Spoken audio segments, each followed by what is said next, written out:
Be ready. 10 seconds to go.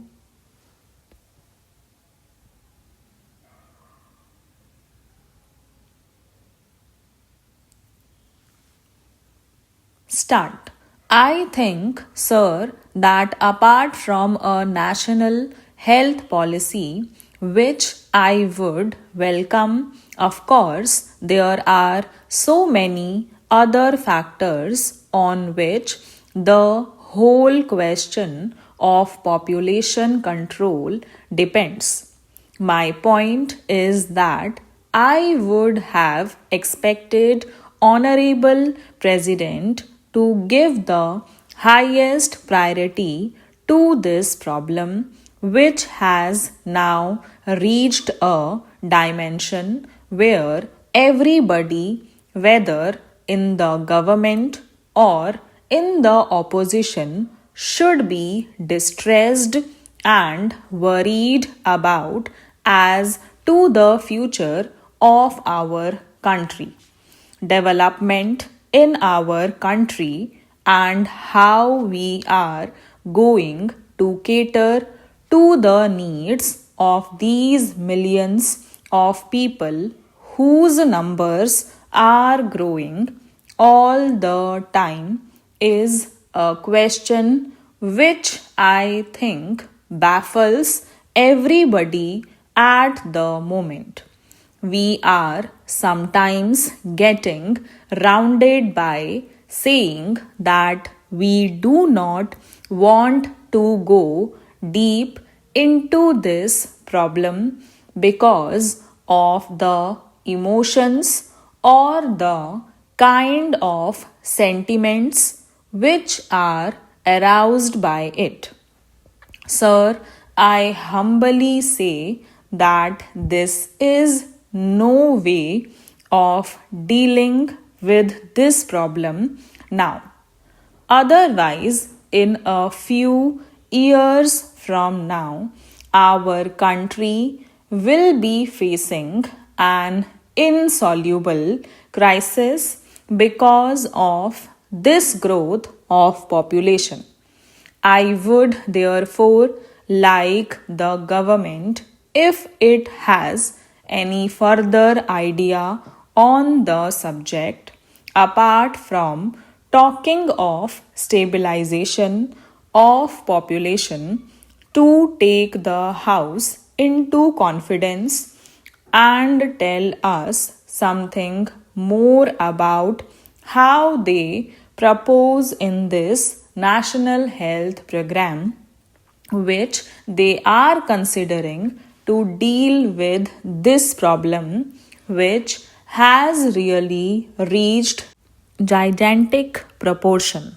The second apprehension I have got, sir, is regarding the role of the government in the Kargil war. How our Jawans, our officers, and our armed forces gave their lives, shed their blood in order to defend our soil, and how they have written a glory of fate in human heroism is all known to everybody. So, everybody naturally has paid tributes to them. There is no question about it. This is something of which everybody in this country is proud of.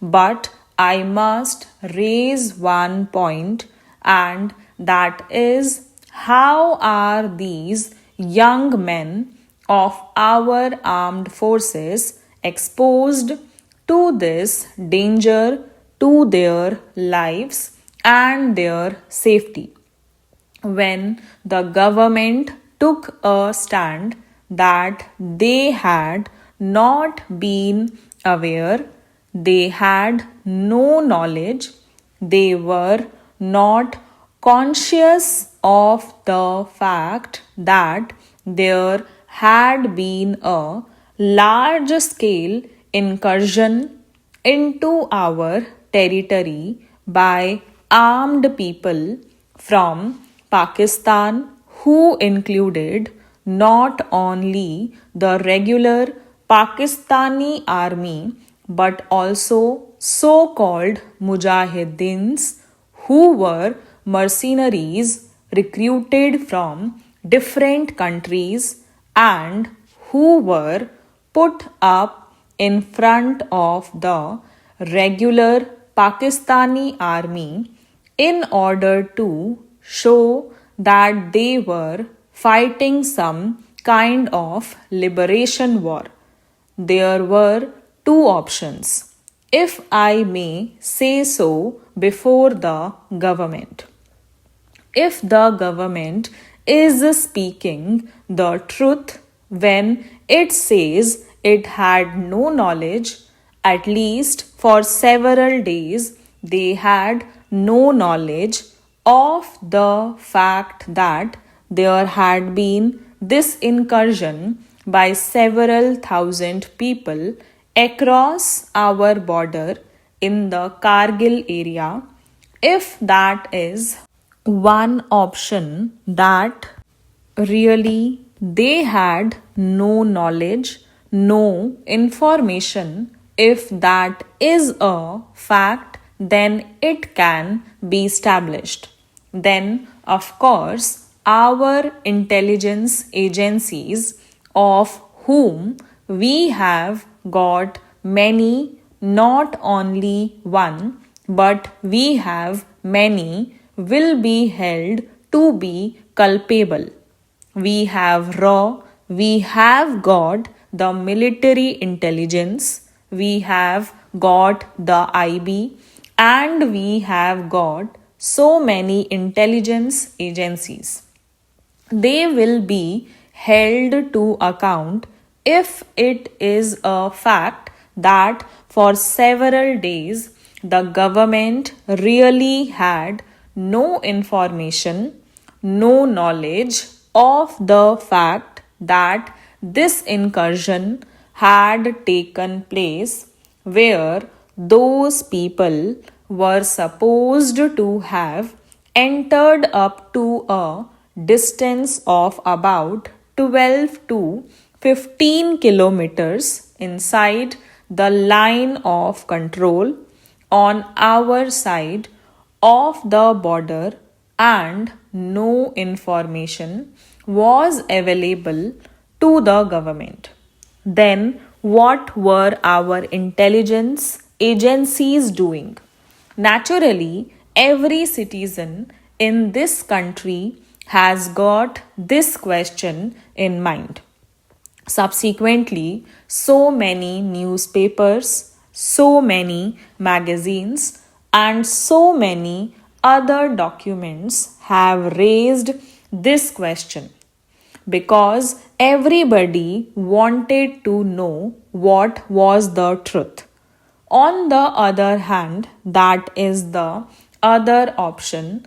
If it is established that they did not know, it is not as if they did not know. At least they had been forewarned that such an incursion by Pakistan was going to take place, and therefore it was all the more necessary to be more vigilant and to guard our border in the Kargil area in such a way that it is not possible to be taken by surprise. If such indication or information was forthcoming from those intelligence agencies, then what was the government doing? In these options, either the intelligence agencies have failed, which gives the credit to the government. The balance of the credit goes to the government that they did not know, they were kept in the dark. And on the other hand, If it is established that many of these intelligence agencies had sent warnings to the government and those warnings had been ignored, then what is the character of the government and what is the nature of the government's role in this whole affair? Stop